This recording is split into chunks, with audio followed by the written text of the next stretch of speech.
Chapter 11.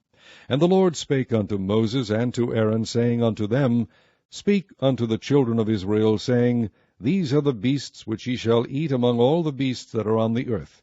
Whatsoever parteth the hoof, and is cloven-footed, and cheweth the cud among the beasts, that shall ye eat.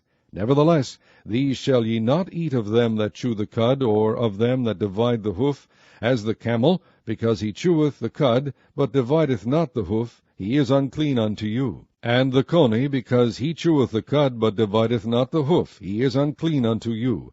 And the hare, because he cheweth the cud, but divideth not the hoof, he is unclean unto you. And the swine, though he divide the hoof, and be cloven-footed, yet he cheweth not the cud, he is unclean to you.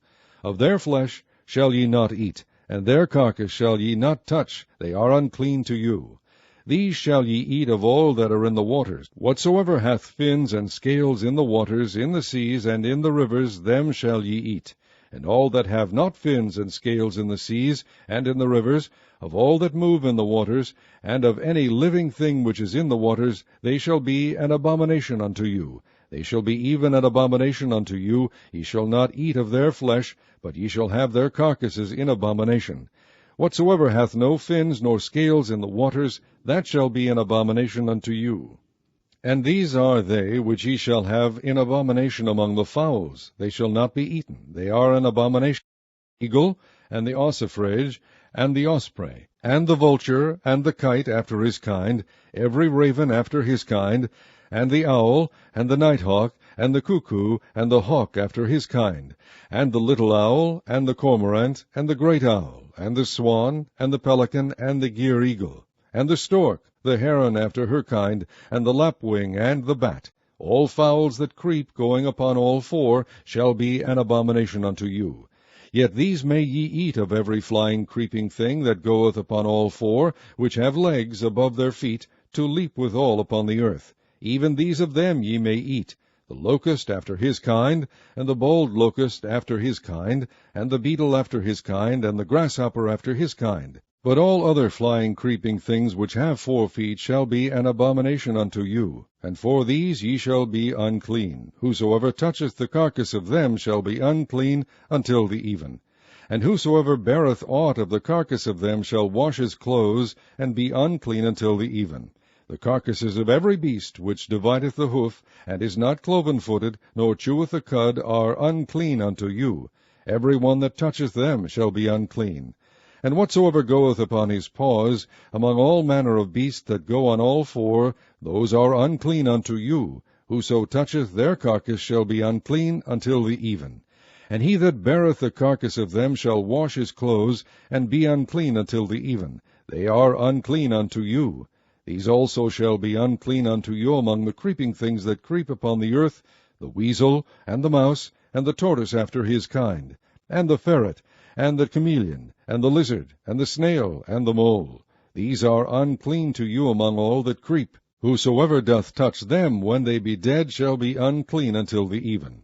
And upon whatsoever any of them when they are dead doth fall, it shall be unclean, whether it be any vessel of wood, or raiment, or skin, or sack, whatsoever vessel it be, wherein any work is done, it must be put into water, and it shall be unclean until the even, so it shall be cleansed.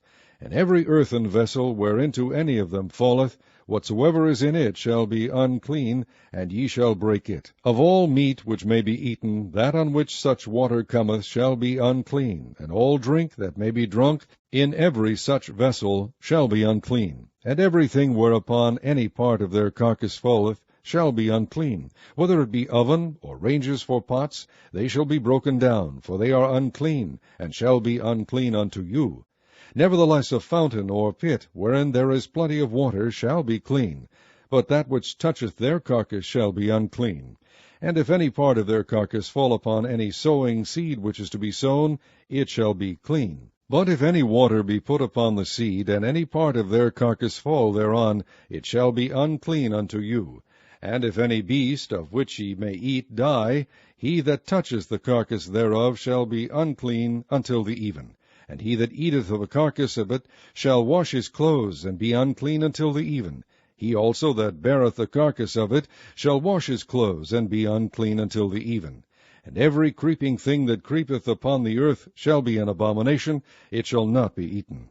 Whatsoever goeth upon the belly, and whatsoever goeth upon all four, or whatsoever hath more feet among all creeping things that creep upon the earth, them ye shall not eat, for they are an abomination. Ye shall not make yourselves abominable with any creeping thing that creepeth, neither shall ye make yourselves unclean with them, that ye should be defiled thereby. For I am the Lord your God. Ye shall therefore sanctify yourselves, and ye shall be holy, for I am holy. Neither shall ye defile yourselves with any manner of creeping thing that creepeth upon the earth. For I am the Lord that bringeth you up out of the land of Egypt, to be your God. Ye shall therefore be holy, for I am holy. This is the law of the beasts, and of the fowl, and of every living creature that moveth in the waters, and of every creature that creepeth upon the earth, to make a difference between the unclean and the clean, and between the beast that may be eaten and the beast that may not be eaten. Chapter 12.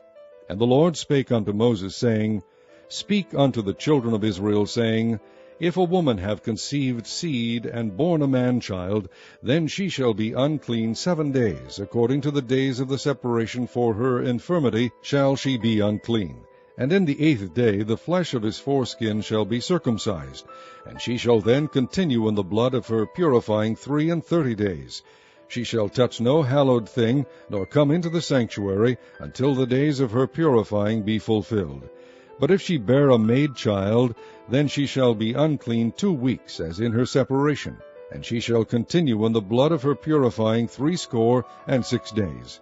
And when the days of her purifying are fulfilled, for a son or for a daughter, she shall bring a lamb of the first year for a burnt offering, and a young pigeon, or a turtle-dove, for a sin offering, unto the door of the tabernacle of the congregation, unto the priest, who shall offer it before the Lord, and make an atonement for her, and she shall be cleansed from the issue of her blood. This is the law for her that hath borne a male or a female. And if she be not able to bring a lamb, then she shall bring 2 turtles, or 2 young pigeons, the one for the burnt offering, and the other for a sin offering. And the priest shall make an atonement for her, and she shall be clean.